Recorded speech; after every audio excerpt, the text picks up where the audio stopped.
And as we work to bring you more to every story, I also spoke with an expert in this type of homegrown extremism. Matt Kriner works at the Middlebury Institute of International Studies. He is a regular consultant for the U.S. State Department and law enforcement agencies. He told me that domestic terrorism is a constant threat to communities all across the country.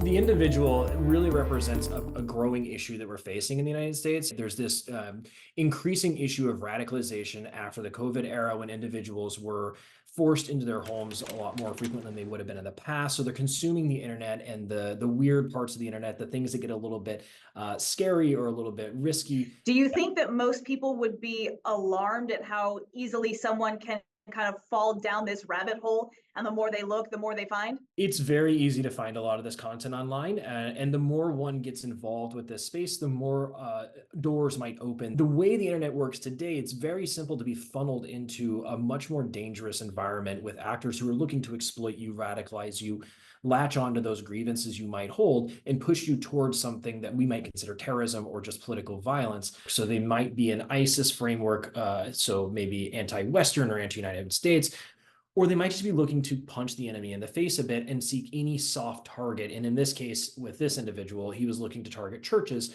What does it tell you that it took 2 years, that the FBI was tracking him, monitoring him for almost 2 years before actually making the arrest? Generally, what we've seen in these cases is that they're waiting for some threshold to be crossed, whether it's from a criminal statute or whether it's from a behavioral indication. He obviously started to ramp up. He clearly went forth and started to push towards the actual attack. While it's very scary what he was allegedly planning, did we dodge a bullet a little bit in the fact that he didn't land with an actual ISIS person, but rather an informant? It shows that the government and the law enforcement agencies that we have in this country are doing their job, right? They're doing things that are helping prevent violence. You know, the reality is people are going to find ways to carry out acts of violence, and it's really good to see that he was not able to see it through to fruition.